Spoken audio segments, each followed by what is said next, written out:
I was in the front yard with my father because there was so much noise, and then the house started to shake and we didn't know what was happening.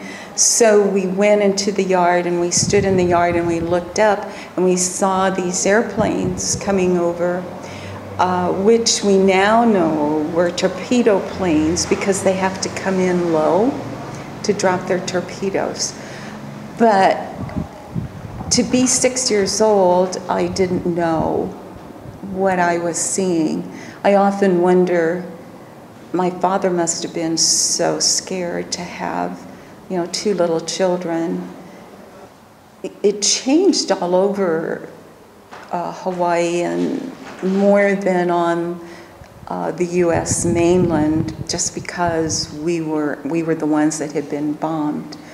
Then the very next day, President Roosevelt declared war, and the United States went to war. Being under military law, the military made us have blackouts, so no lights, in case the Japanese, would come back. We carried gas masks.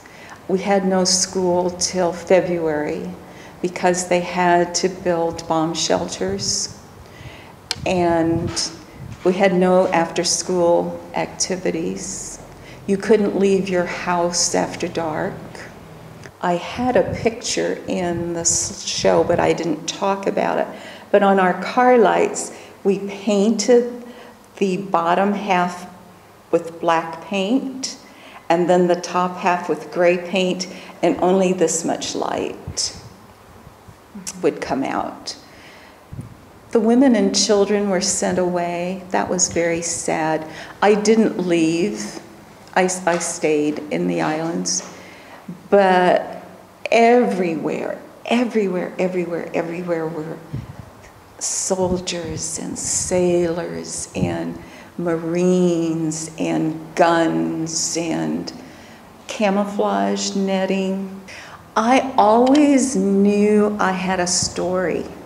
Every December 7th, if I'm not in Hawaii, my thoughts are in Hawaii. And in 1991, that's 50 years, I was invited to Hawaii to give talks. And people kept begging me to write it down. As Americans, we are so lucky. The stories that the European children told me, and the Japan, what we did to Japan, they bombed us, but we bombed them worse. And war is so sad. But I wanted to capture the children's stories. Because you read, you never hear about the children. And that's why I did that. Yeah.